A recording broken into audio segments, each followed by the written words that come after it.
Maybe the helicopter. Maybe it's made of chocolate. There's nothing quite like a zombie game.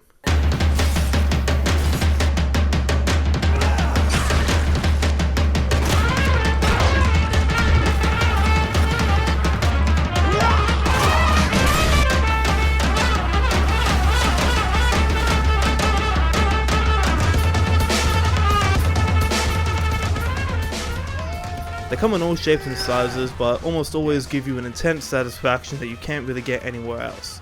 Filled to the brim with creative ways to maim and dismember what feels like unending hordes of the undead, they offer hours of entertainment either alone or with a couple of friends. Some personal favourites of mine include Dead Rising 1, 2, and off the record, we do not talk about Dead Rising 4. That's what she said. Left 4 Dead 1 and 2, the original Dying Light, and the focus of this video, Dead Island.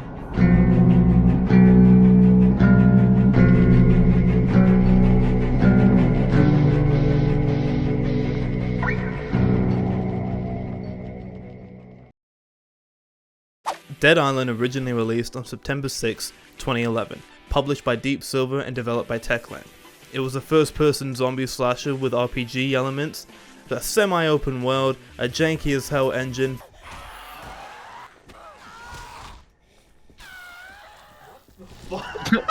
but a lot of ways to kill zombies. During pre-release, it garnered a lot of attention due to its cinematic trailer, which is still heralded as one of the best video game trailers of all time. You've more than likely seen it as well.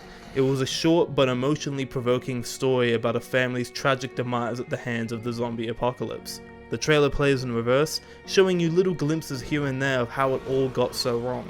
It was praised for its cinematography, its immense emotional pull, and garnered a lot of hype for the game. While this trailer had nothing to do with the actual game, Dead Island was still a massive smash hit, selling 3 million copies within the first 3 months alone. The relatively unknown Techland Studios was now a big name. Dead Island put them on the map. Deep Silver was just as happy as Techland was with the success of the game. So much so that they wanted more of it so they could keep printing money, leading to the release of Dead Island Riptide, which unfortunately just couldn't capture the same magic as the original did. It was clearly a rushed sequel pushed out in order to try and capitalize on the hype. Despite trying the same trick of releasing an emotionally provoking trailer that had no fucking relevance to the game whatsoever, Riptide wasn't the sequel smash hit they wanted it to be, and the Zombie Bait edition really wasn't helping either. You are done. Fired. Riptide was then promptly booted from the spotlight when in 2014, Dead Island 2 was announced. This time, a new CGI trailer released that showed a more light-hearted tone to the game. Instead of going through a deep emotional gash like the previous 2 trailers, this one showed a man so engrossed with himself that he has no idea the world is going to shit behind him while he slowly becomes a zombie. Again, it's one of the best video game trailers of all time. The Dead Island 2 trailer did a really good job of revitalizing the hype for the franchise. While fans were excited for the sequel, they noticed in the trailer that Techland's name was nowhere to be seen. This time instead, Jaeger was developing the game. Jaeger is best known for the critically acclaimed Spec Ops: The Line, so with that under their belt, fans were excited to see what they could come up with whenever the game came out. Well, fucking 8 years later, and Dead Island 2 is only now being released in February of 2023. In terms of development history, it's the Duke Nukem Forever of the late 2010s. What happened?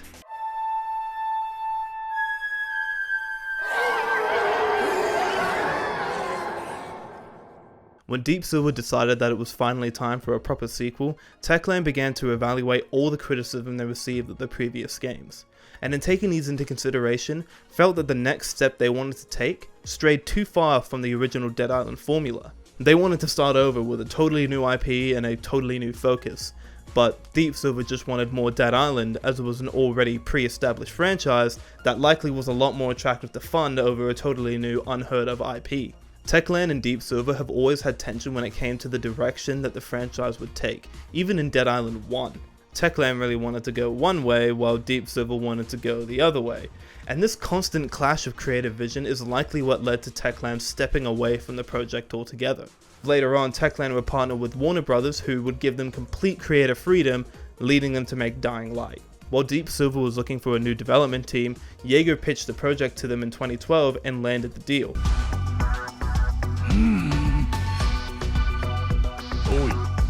れを。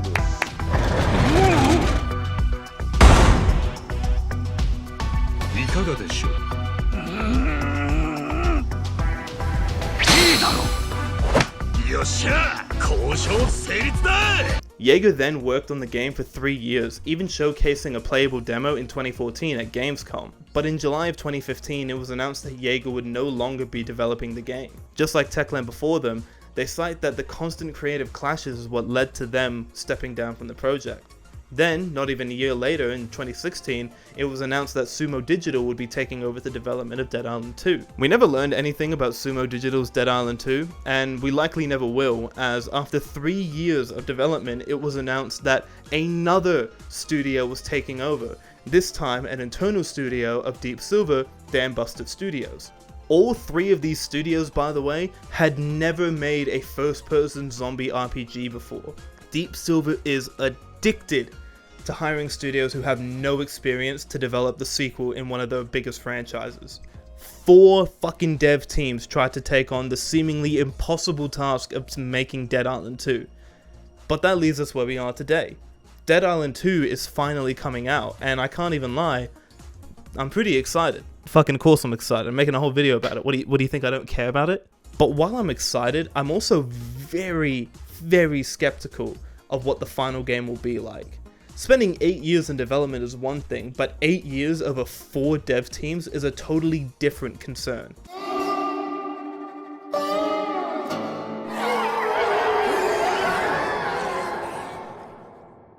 A lot of people tend to think that the longer something takes, the better it will be. You can see a lot of comments on the new trailer for Dead Island 2 that, oh, it's been 8 years, this game is gonna be the best, but longer doesn't really necessarily mean better. Fucking look at Cyberpunk 2077. When it came out, it died just as soon as it arrived. Hi, 2077 Gamer here from the editing room. As it always goes whenever I make a video, I put something in the script that I think is going to be really timely, and whenever I go to film it, something happens that completely fucks up my script and makes me look like an asshole.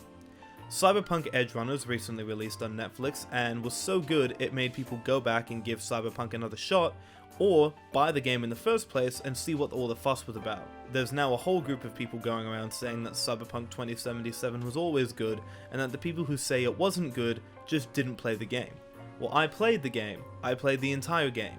Let me be clear. When I say that Cyberpunk 2077 was dead on arrival, I'm talking about the fact that when it released, it absolutely was not reflective of what everybody wanted it to be. Whenever I think about Cyberpunk 2077, I think about that one E3 where they showed off like the character customizer, and they showed off that you could have a bunch of different backstory elements for your character, and I thought that was really interesting. But when the game finally came out, that whole backstory element amounted to 3 options, and that was it, and they didn't even matter at the end anyway. I really like Cyberpunk 2077. I think the art style is great, the visuals look amazing, the gunplay is pretty solid, and the characters are really well written as well. The story, here and there kind of suffers, but overall I still really like the game. But the fact that I like the game doesn't prevent me from critiquing the state that the game launched in. Cyberpunk 2077 was dead on arrival, largely for the fact that it both A, was not what people were expecting in terms of the actual game itself, and B, was extremely buggy, hard to play sometimes, and the bugs got in the way of a lot of gameplay elements itself.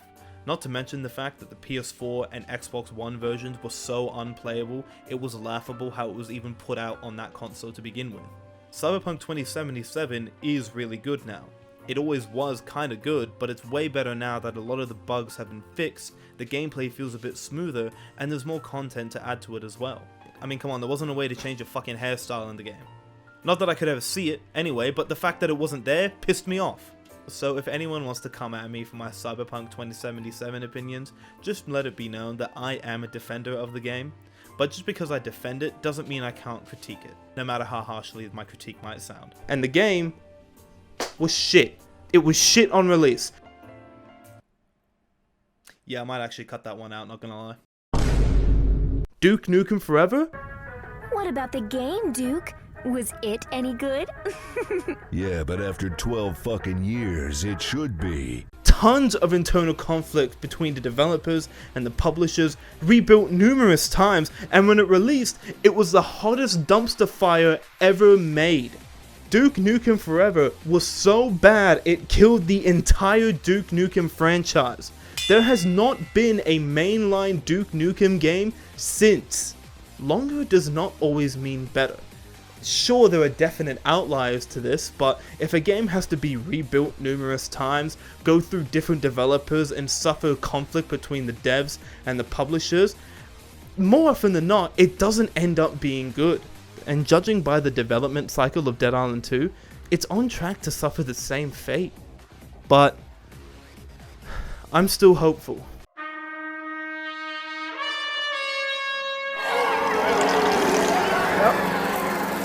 Quake was a good game. Over the past few years, I've grown increasingly cynical of the video game industry.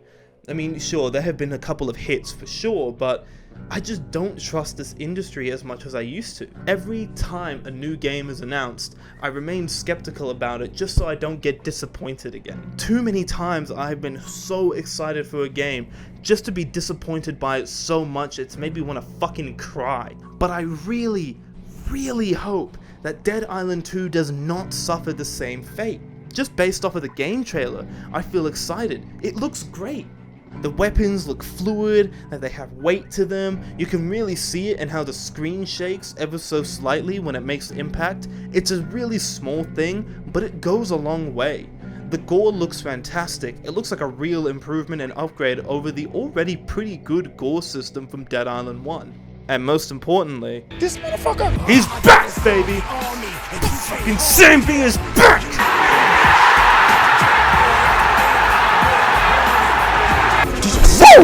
What the hell is wrong Samby, baby! Fuck yeah!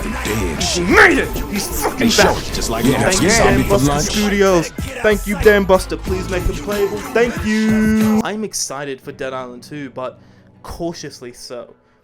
I just really want it to be good. Dead Island 1 was one of my favorite games. It still is. I still find it insanely satisfying to play. It's still fun to hop in and see a corpse fly like a fucking fighter jet across the map when I hit them. I just hope that Dead Island 2 can give me the same satisfaction that Dead Island 1 did. There was a lot that the original Dead Island got wrong. The poorly constructed story, the poor character development, Jin. What do you want to do? I don't fucking care. But I hope that Dead Island 2 will not only have a better story, but properly expand on the lore of the universe, and give me more fleshed out characters, and give me a reason to care about them other than just forcing me to have them around for the rest of the game. Jin? Why the fuck was I meant to care about Jin, huh? Why was I meant to care? All she did was be annoying the entire game. Why was I meant to care, huh?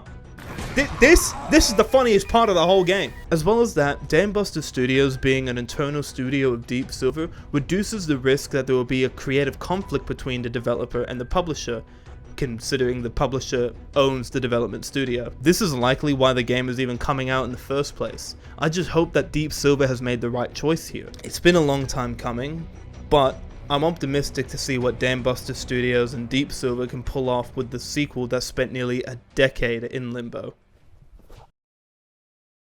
Deep Silver, listen up, I know you love money. Here's how you make money. Number 1, make Sam B playable in Dead Island 2. Done.